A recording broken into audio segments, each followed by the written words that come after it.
Hello, ladies and gentlemen, Cone Dodger here, and welcome back to Automation, the car company tycoon game. Today we are going to wrap up the little mini competition we started last episode and look at some IMSA GTO builds submitted by you guys, the fans, and we'll compare them to my IMSA GTO build within the Vector Automotive Challenge. So I'd like to thank everybody for your entries. We had 35, actually 36. We had one very late entry. 36 people enter the competition. Thank you all. You did great and really seemed to pay attention to the rules and the overall theme. I expected a lot more variance, like outside the realm of the spirit of the Vector Automotive Challenge. You know, people just building cars that they know would win rather than cars that are in the spirit of the build. We had a few, and I have a special little section just for those few that we will call the gray area competitors. And just a reminder, this is a competition purely for fun. There's no prizes on the line. It was all just a little exercise in getting people to build cars in automation, and a lot of the emails that I read were very enthusiastic about that. People were very thankful to have a reason to build cars in automation again. And that's part of the reason that I like this kind of format for a little competition. It's fun to build cars to the theme, and I think this was one of the most fun ones that we've done. So what I'm going to start with is not the Fast 6. So if you remember from last time, I said the top 6 are going to go heads up in a little race for the top prize. I already know who the winner is, but it'll be fun for you guys to watch the top 6 going and see who is the winner. I looked through all the entries and looked them over, and I made some notes as we were going. I actually ended up live streaming, going over some of the cars, which was fun Saturday night, and we were running them on the track, you know, just kind of a very low-key and low-stress live stream. It was fun, and I think I will probably do more of that in the future. But as I went through them, I made some notes on cars that I thought were interesting or had things that I wanted to show, really fit the theme very well, or just had cool designs. So we'll start with those now, and the first one of those will be the Hunter. Let me see if I can find that one in here. It had a different name, I believe. There it is, under OMR Motorsports. And this was by Shinny. And this one, let's bring it up here, was a very 80s themed build. He said that in his email that he wanted to keep it very 80s old school kind of tech and stuff like that. So it is a turbo entry and an inline 4, one of the very few inline 4 entries, an extremely light car. However, it has some interesting restrictions. This body is one of them. It limits you to very small tires. And he has himself a live axle in the rear. And an interesting exhaust location that I just noticed. So, the thing that I really wanted to show for this, and the note that I made, I don't exactly remember it, but the note that I made was that it had a hilarious start. So let's see what was so hilarious about it.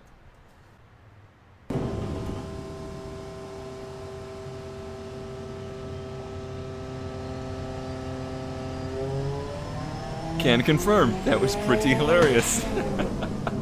Turbo lag, no.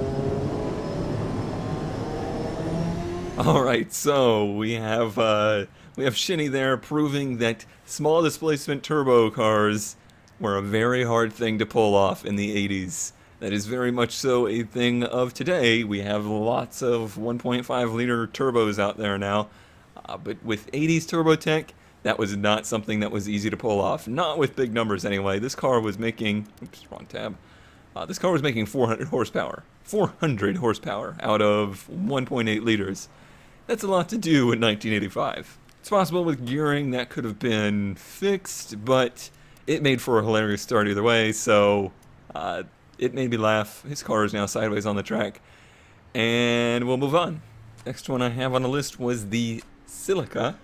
I think it was called. Maybe Silica. It's very Silica-like. Where is it? There it is. And this was by Cameron.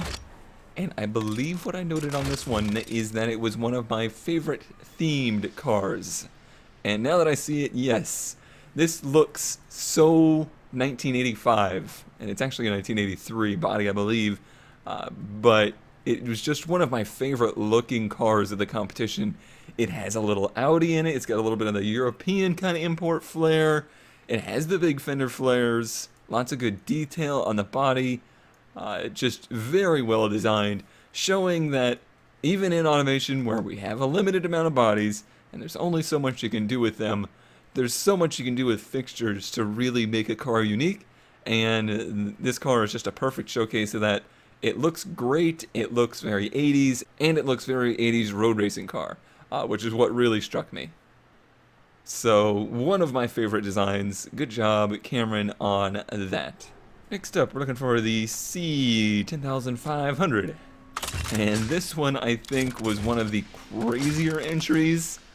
I ended up not putting this car in the gray area where it could have lied because it's using a 1947 body, or 1940s body, you know, that's a little bit old. And there's some other things that are a little gray about it, like this 10.5 liter V12 turbocharged engine making 770 horsepower. It's technically within the rules, other than the fact it uses a space frame, and we said no space frames. So this car, yeah, definitely not within the rules. Doesn't end up being a huge problem for us. It does, however, make some interesting sounds on the racetrack.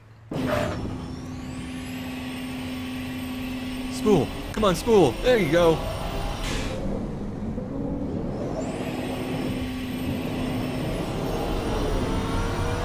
Hey, it finally wound out.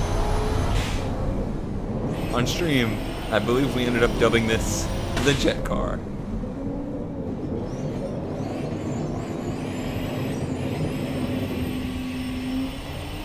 Next up, I want to look at the Valhalla. Let's see if we can find that one. It is not there. It is right there, the VMC Valhalla. And this is by Vash, or Vash, or Vish. No idea. And, oh yes, I said this was, again, a very good design. This is that Stallion body that has been in the game for quite some time now. But I really like the take on it. It is just a good, slick-looking car. So yeah, this was another one that I really liked the design of. It was not particularly unique or inspired, but it was just very clean, very 80s, fit the theme very well, and is one of the, I would say, few cars that I think would blend in quite nicely with the 1985 IMSA GTO field. Next up is the Boar GTO, and the Boar was made by Brandon, and this is one of the ones that I tagged as design, and as soon as I saw it, the memories came flooding back of it. It's maybe not perfectly on theme, but it is a fantastic design.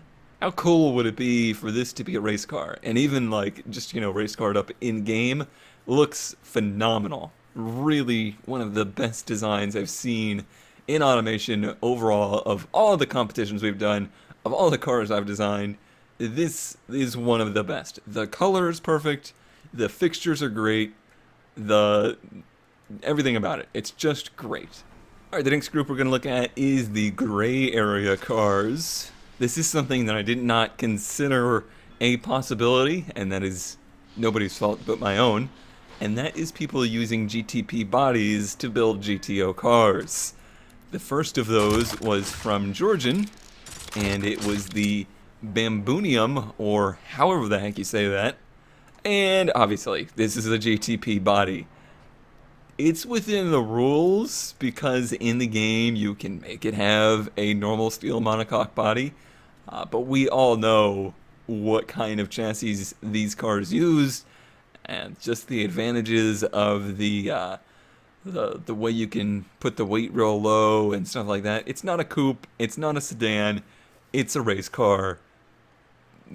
It's a gray area. It's not to the spirit of the competition, and most of the people that submitted entries with these kind of bodies knew that and wrote about that in their email, like, think this is probably, a little iffy, but I just had to do it. So I am going to put all of these cars into a competition with each other. and I believe there's only 3 of them. The next one is the Meloria. Let me see if I can find the Meloria. I forgot to write down. No, I didn't. This is Ricardo's Meloria. And he made a road version. I get that. I understand. That was a thing in the 90s, like this kind of GT car. In the 90s, like 95-ish, I guess it would have been. That was the thing. They would make homologation special supercars, exotics, prototypes. And they would make like 100 of them. And then they would race them as a GT car. Not so much a thing in the 80s, not so much a thing in GTO. That was much later, and maybe in another decade we could return to this kind of car build, because this was its own special animal of car, and is very interesting. I mean, design-wise, these cars were built to spec. Like, there's nothing breaking the rules with this car. I'm not angry. I don't feel it's fair to the other GTO cars to include this kind of car in those categories. As it turns out, they would have been fairly competitive. They would have been in the top 6. At least this one would have been. But I'm going to put it down in the, quote, GTP category. Nice design. Reminds me of a Vector a little bit. And that's a good thing. And lastly in this category is the Where's the Beef? From Maxis, the absolute last second entry. Literally just got this car right before I started recording the voiceover here. And where is the beef? Where? There it is. Where is the beef? Very nice. Very nice. Get beef to play automation. That would be great. Be great for automation, that's for sure. So another one of these bodies that is clearly not a GT car, but again, stays within the rules. Everything here is legal. It's a monocoque chassis. Nothing wrong with what you did. It's just not to a GTO theme. And like I said, we'll definitely do cars like this in the future.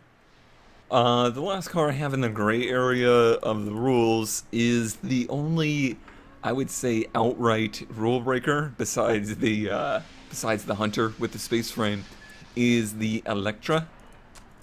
Because, well, you'll see. It was one of the things I listed in the video. No spoilers that have any kind of clearance under them, aka no wings. And this car very much so has a wing, and not only does it very much so have a wing, it very much so used it. So it made a ton of rear downforce and some front downforce, which really helps you around the track, like unbelievably helps you. Just a little bit of downforce goes a long way, and this car makes a ton of rear downforce. So we put it down here into the gray the gray area of the rules. It would be more like a GTP entry, even though it's on a car body. Just one slight misunderstanding of the rules from, I don't think I mentioned that, it's from Renard. The only quote-unquote rule breaker, so hey, at least you were the only one that did it, so you got to be mentioned in the video.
Alright, so the race of the three quote-unquote GTP cars has Maxis winning, Ricardo second, and Georgian a distant third. Congratulations, Georgian, on cheating and still being slower than most of the GTO cars. The Maxis was really quick. I threw it in there.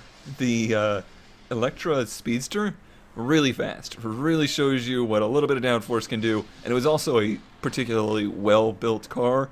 Very much so built to the maximum spec of the category, and it was just a very fast car. But like I said, we'll claim the winner of the GTP race to be Where is the Beef from Maxis. And now for the moment we've all been waiting for, the top 6. We are going to start in no particular order with Josh's Circle Zag. And I will do a little bit more of an in-depth look at these. So what did the Circle Zag have to offer us? I'm sure I'm messing up the name of this car. Remember this one? I had to put my own grille on it, so his design probably got slightly messed up in this. Not one of the most attractive cars, in my own opinion. It was very much so purpose-built, not styling-built. And this is a body that I would claim to be more 90s than 80s, but the appearance of it actually had very little to do with the competition. The actual design of the car used a 5.5 liter V8 crossplane with overhead valves, so not overhead cam. So this is more of your Americana kind of designed car, and it used a steel monocoque with aluminum panels. And had a multi-point EFI setup.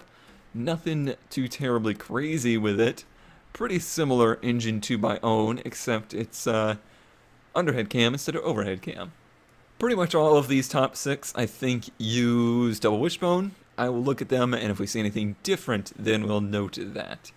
But like I said, this is one of the this would be your Chevrolet, your Ford kind of entry into a GTO car. Next we'll look at the Emmet DS2. And this is from Morgan.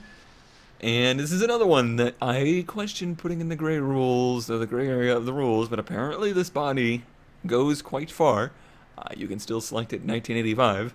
So I kept it in there. It's a Cobra. We all know that it's a Cobra, but it's, a very well-built and within the rules kind of Cobra.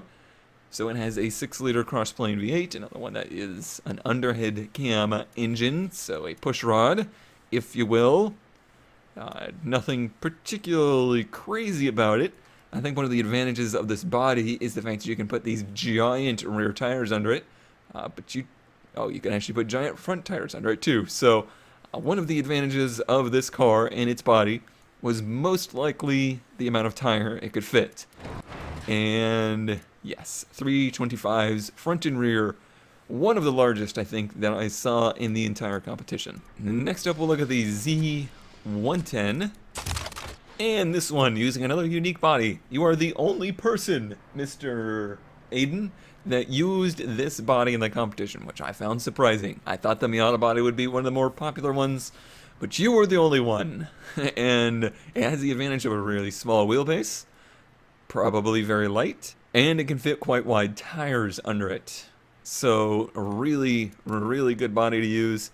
And it uses one of my favorite engine combinations in existence, the inline 6 with a small turbo that gives it 540 horsepower. So it uses a 3.5 liter inline 6, which means that it has to carry a lot of weight, and it does. 2,891 pounds is quite heavy for a body this small.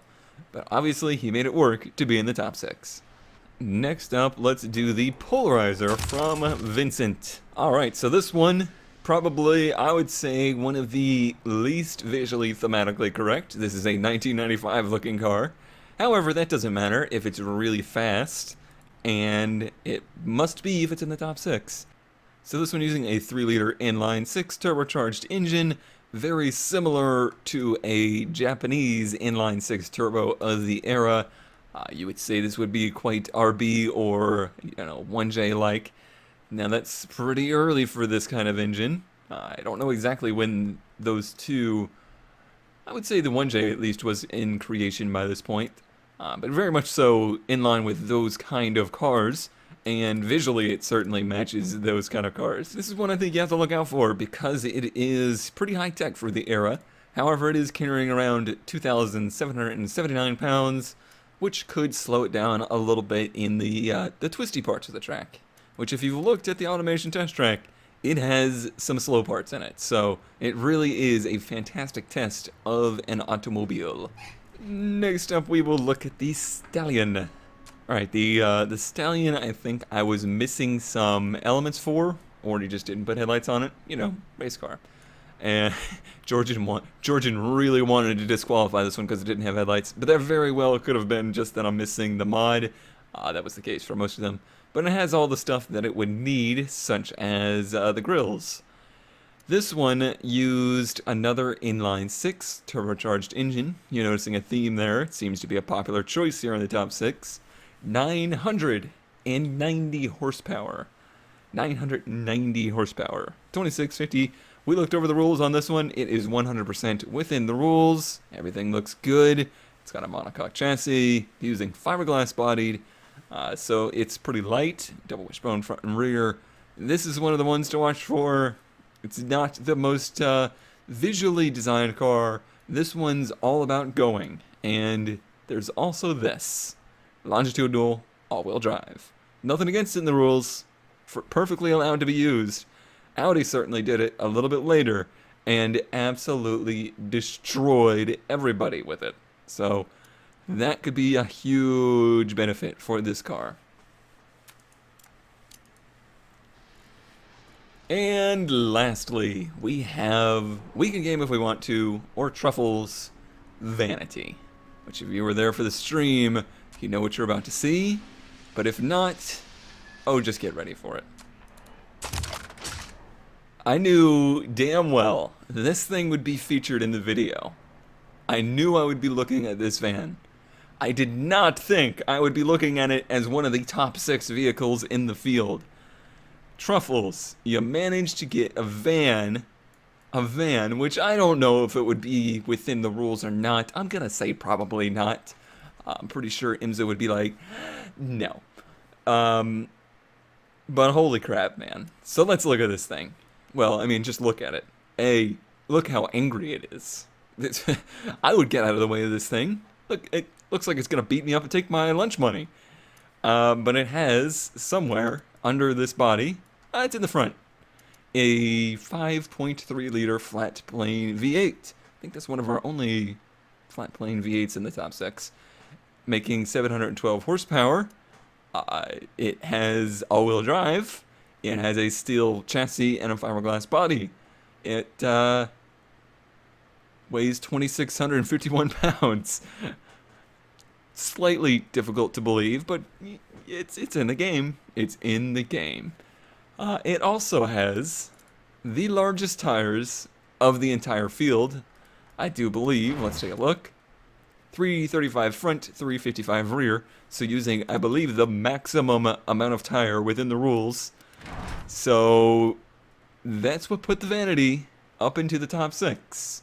Will it be the fastest of the top 6? I'm not sure. That might be pushing it, but it is Vanity insanity. All right, there's our top 6 competitors. Let's put them on the track and do some heads-up racing, even though they're single file on their own individual tracks. And we'll see who the winner is. Good luck, everybody.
Can you friggin' believe it? The Vanity is the winner. Now, there's going to be some people in the comments like, come on, I don't think that's within the rules, Cone. We looked this thing over, Georgian looked it over, and he loves to disqualify people from anything, really. There's nothing this van does that breaks the rules. It's it's very well built. If this was built on any other chassis, it would have probably been even faster and just one of the best entries in the field. Granted, it is currently the best entry in the field. So all I can say is congratulations. You did it, man. It's freaking awesome. And I think I want one. Big shout outs to Cool Key. I hope I mentioned your name before. I might have that at the end. But Cool Key for the Stallion. That was the best on-theme correct GTO car. Just coming in 7/10 behind the Vanity. But also had one of the top speeds of the field. I think that car hit 315-ish kilometers an hour. It was by far the fastest thing on the track. Alright, well, we've seen all of the entries now. There's only one thing left to do, and that is to see what my crappy car does. I am sure it will not be anywhere near the top 6. We were building extremely tightly within the theme of the Vector Automotive Challenge, so I'm at a huge disadvantage. All I'm hoping for is to not be last. What is this, Cone Plays iRacing? Alright, here she is, and what a good looking car it was. Really one of my favorites. And I think only one other person used this body, which they probably realized, you know, the tire problem is pretty severe. It's a shame. There's no reason for it not to have bigger wheels on it either. Like, they would fit, no problem. But it is what it is. It was what it was. We will see what it does around the track. The fact that it has one of the best drivabilities tells me it's probably pretty slow. If you need a refresher, 500 horsepower, 4-liter cross-plane V8 with single overhead cams, 24 valves. It made 500 horsepower for 23 to 70 pounds. I don't think it'll be the slowest, but it's certainly not going to be the fastest on around the track. But let's see. Let's get it over with. Let's see how badly we did.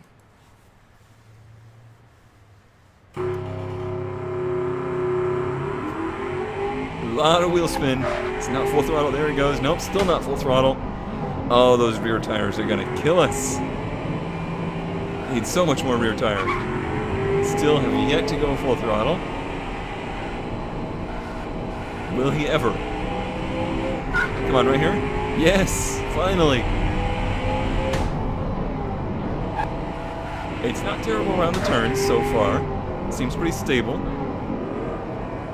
A little hiccup there. Really watch this bubble bounce around and you'll know when the car is having issues. It's not doing too bad. 1.4 G's right there. That's a bank to turn. Let's see if we hit at least 240. Okay, we hit 240. 260. About 270 for the slingshot.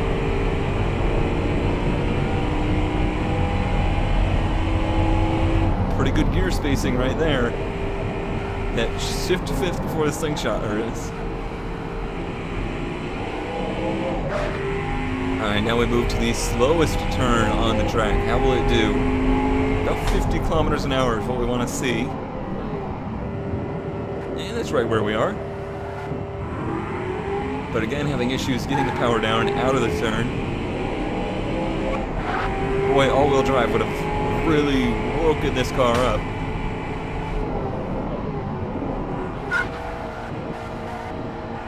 In fact, I might throw all-wheel drive on there and just see what it does after this lap is done. That's not the spirit of the competition. You only got one try around the track, and that was when it counted. Coming up to the Lamb's Hope last turn. Come on, get the throttle down. Just spin the tires, who cares? How did we do? I'm saying in the 209 range. Called it. 209.93, which would put us in about mid-pack, which isn't too bad considering how thematically restricted the car was. I am quite pleased with that, actually. I don't need to run it with all-wheel drive. I'm happy. That's fine. That's great, actually. I couldn't be happier. Alright, well that will do it for today. Thank you all so much for entering the competition. I hope you all enjoyed. Loved reading all your emails. So many people put like backstories to their cars and stuff like that. Really getting behind the whole theme of the Vector Automotive Challenge. Love to see people getting inspired to play Automation. Had a couple of people say that they bought Automation just to enter in this challenge. Well, welcome to Automation, you guys. I hope you enjoy. I hope everybody enjoyed. I will see you next time when we continue the Vector Automotive Challenge. We'll probably wrap up the combat and start a new car. I'm not 100% sure what that will be or where we'll head next, but you'll just have to tune in to find out. So thanks for watching, and I will see you next time.